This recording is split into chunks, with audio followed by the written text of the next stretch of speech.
Assalamualaikum warahmatullahi wabarakatuh. Alhamdulillahirobbil alamin. Allahumma sholli ala sayyidina Muhammad. Sebelum kita menyimak kisah berikut, alangkah bahagianya kami jika Anda tekan tombol subscribe terlebih dahulu dan bunyikan loncengnya agar tidak ketinggalan video terbaru dari kami. Dalam sebuah perjalanan riset, beberapa orang siswi dan guru pergi ke sebuah perkampungan untuk menyaksikan tempat-tempat peninggalan sejarah. Ketika bis telah sampai, lokasi tempat bersejarah itu seperti tempat yang terisolasi, terasing dan penduduknya sedikit. Maka para siswi dan para guru pun turun. Mereka memulai menyaksikan berbagai peninggalan sejarah dan menulis apa yang mereka lihat.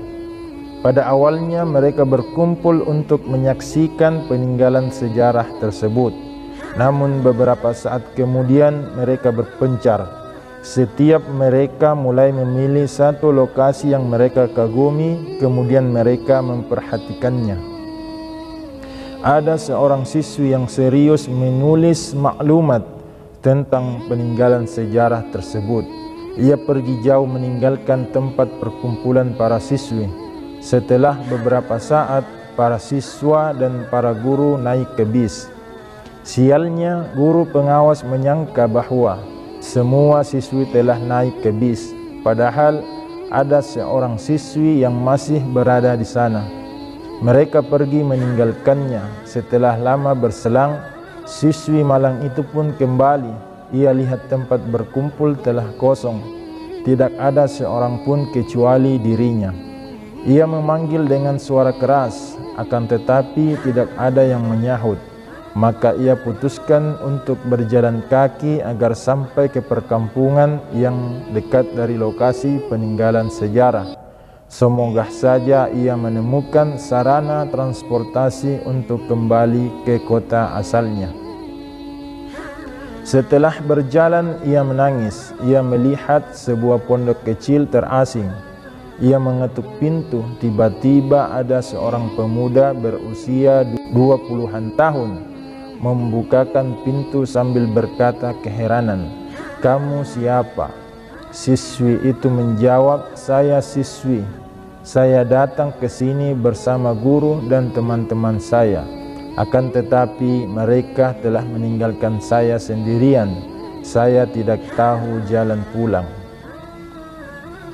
Pemuda itu berkata, "Kamu berada di lokasi terisolasi. Perkampungan yang menjadi tujuanmu berada di arah selatan. Akan tetapi engkau berada di daerah utara. Di sini tidak ada seorang pun." Laki-laki itu mempersilakan masuk.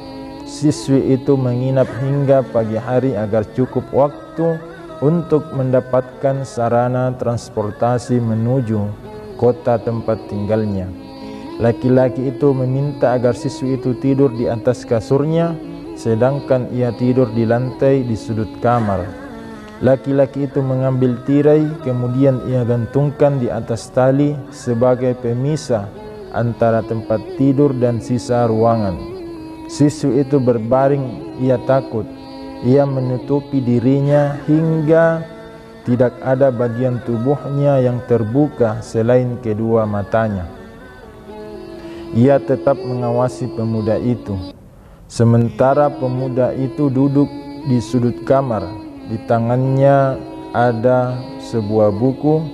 Tiba-tiba ia menutup buku dan memandang lilin yang berada di depannya. Setelah itu ia letakkan ibu jarinya di atas lilin. Kira-kira 5 menit api lilin membakarnya. Hal yang sama ia lakukan pada semua jari jemarinya. Siswi itu terus mengamatinya. Ia menangis dalam diam karena khawatir jangan-jangan pemuda itu gila dan sedang melaksanakan ritual keagamaan tertentu. Mereka berdua tidak tidur hingga pagi hari. Kemudian pemuda itu mengantarkan siswi tersebut ke kotanya. Kemudian siswi itu menceritakan apa yang terjadi kepada kedua orang tuanya. Akan tetapi orang tua siswi itu tidak percaya kisah tersebut. apalagi putrinya sakit karena ketakutan yang telah ia alami. Orang tua siswi itu pergi menemui pemuda itu sebagai seorang musafir. Ia meminta agar pemuda itu menunjukkan jalan. Orang tua siswi itu menyaksikan sendiri tangan pemuda itu ketika mereka berdua berjalan berdekatan. Orang tua siswi itu bertanya tentang penyebabnya. Pemuda itu menjawab, 2 malam yang lalu ada seorang gadis cantik datang kepada saya. Ia tidur bersama saya. Setan berbisik kepada saya. Saya khawatir jika saya melakukan perbuatan yang tidak diinginkan, maka saya putuskan untuk membakar jari jemari saya satu persatu agar syahwat setan ikut terbakar bersamanya. Sebelum iblis membuat tipu daya kepada saya, pemikiran untuk mencelakai gadis itu lebih menyakiti saya daripada terbakar api. Orang tua siswi itu mengagumi pemuda itu. Ia meminta agar pemuda itu sudi datang ke rumahnya. Ia putuskan untuk menikahkannya dengan putrinya. Pemuda itu tidak mengetahui bahwa perempuan itu adalah siswi yang tersesat tersebut. Sebagai ganti dari 1 malam yang haram, maka ia memperoleh kemenangan mendapatkan yang halal untuk seumur hidupnya. Demikianlah satu kisah dari seorang pemuda yang rela membakar tangannya dengan api untuk menahan hawa nafsunya agar tidak terjerumus ke dalam godaan syaitan yang terkutuk. Semoga bermanfaat. Wallahu a'lam bissawab. Wassalamualaikum warahmatullahi wabarakatuh.